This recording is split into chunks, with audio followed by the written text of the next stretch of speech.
korupsyon sa flood control. Ang lakas naman po ng loob ng mga taga-DPWH na wala salang kaluluwa yata para patakutin na naman ako upang umatras sa laban ko sa expropriation case.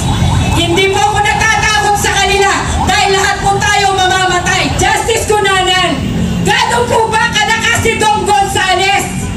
Hanggang dito po ba, nagtatanong lang, dito po sa Court of Appeals, nabibili po ba ang justisya para lang po ba sa mayayaman? Paano po kami mga mahihirap? Kaya dito po sa pananawagan ng pananalita ko, humihingi po ako ng tulong kung paano ko po malabanan si Dong Gonzales at DPWH at iba't ibang ahensya na kasabot niya. Dong Gonzales, nakikiusap ako, bilyon-bilyon yung pera mo! Hindi pa ba sapat na matay ang mga magulang ko at nasaksiyan ng nanay ko sa Court of Appeals? Hanggang ba naman ngayon, dito sa Court of Appeals, tinatakot mo ako para umatras ako sa laban mo? Hindi ako natatakot dahil tayo lahat ay mamamatay. Tandaan mo yan, Dong Gonzales. Pag hindi kayo umalis dyan, rarayo tayo!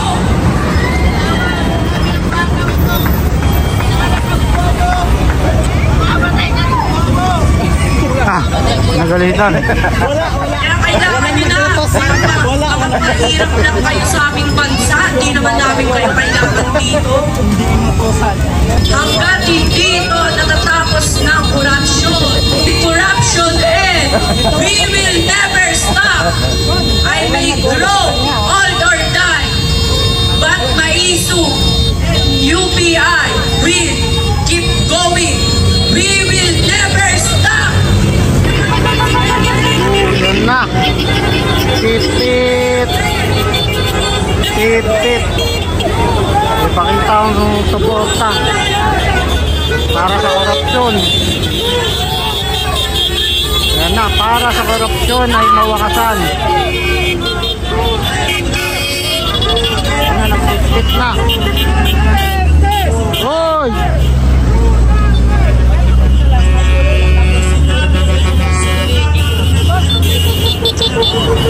Nag-tip-tip na.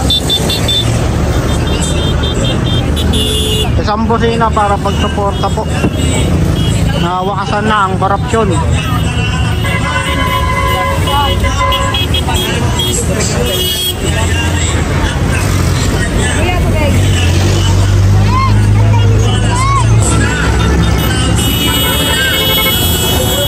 Ayan na, nagpit-pit na. Labang korupsyon.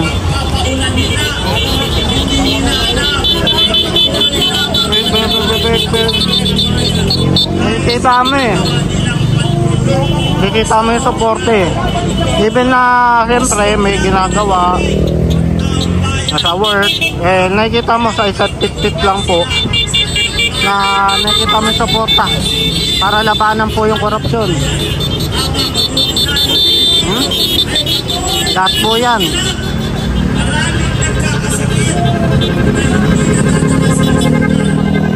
Random po yan, ha?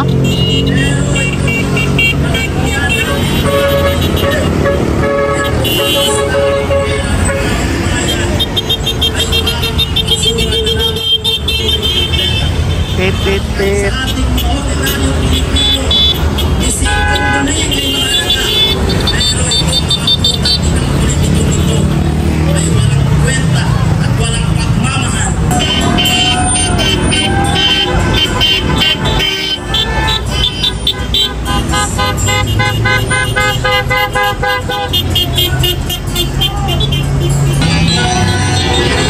Ayan na. Busina laban korupsyon. Ayan o, nakataas pa kami si Kuya. Busina. Nagingay na. Sigaw na. Ayan o, si ate o. Nagbukas pa ng bintana. Busina laban korupsyon.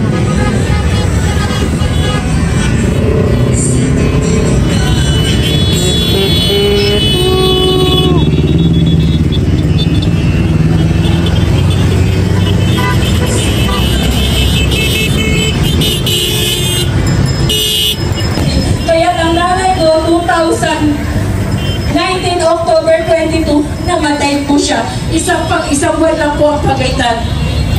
Ito po yung project na tumama sa lupa namin privado. Noong panahon po ni Pinoy, pero ang congressman po, si Don Gonzales, at siya rin po yung congressman na ang pangalan po ay Northern Builders. Pinatubo Hazard Argent Mitigation Project Phase 3.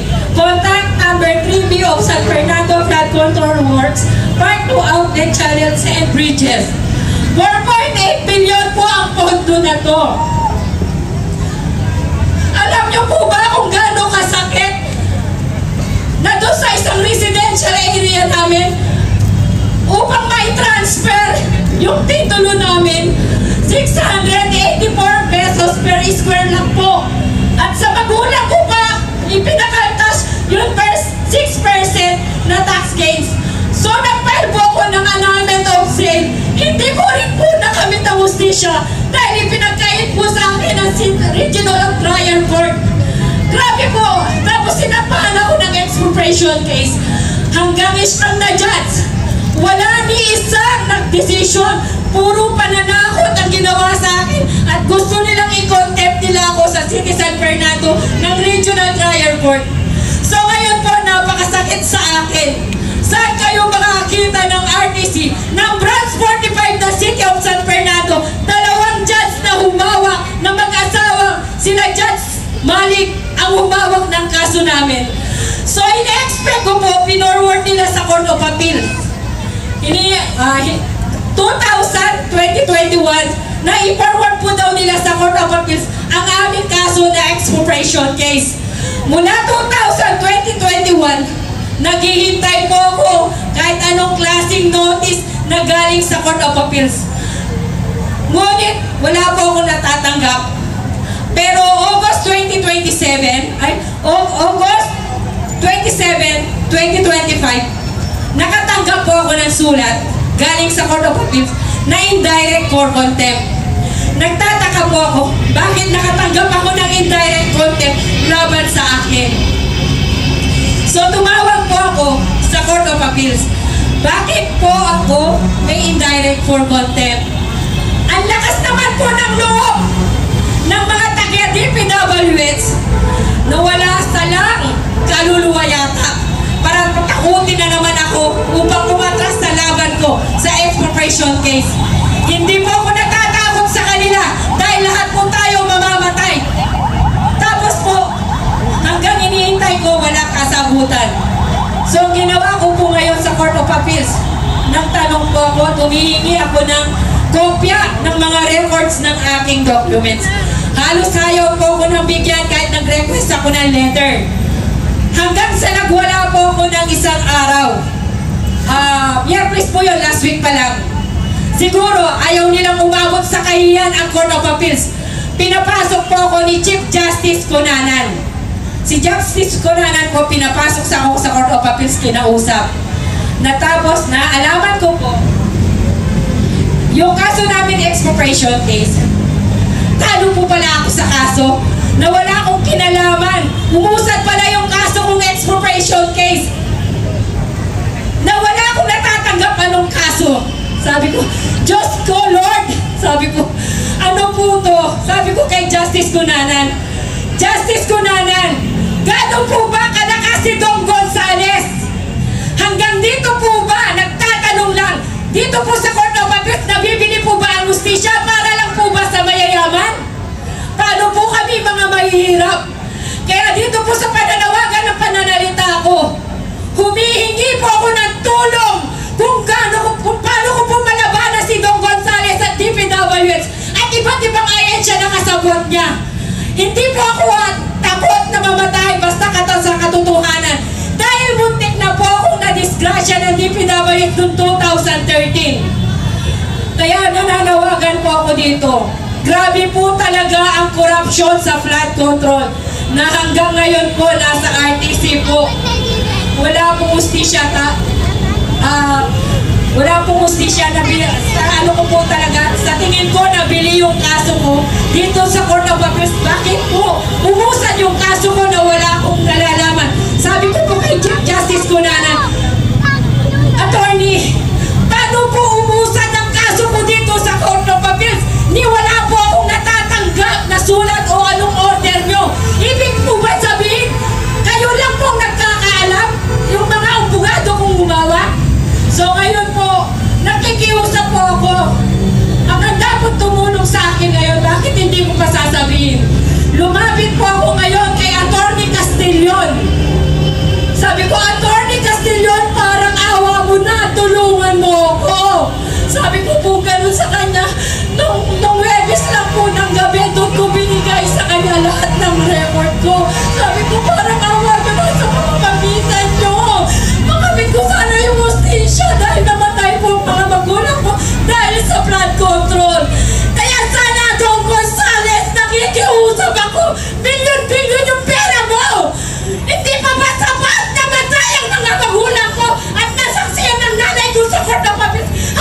sumusuporta sa akin.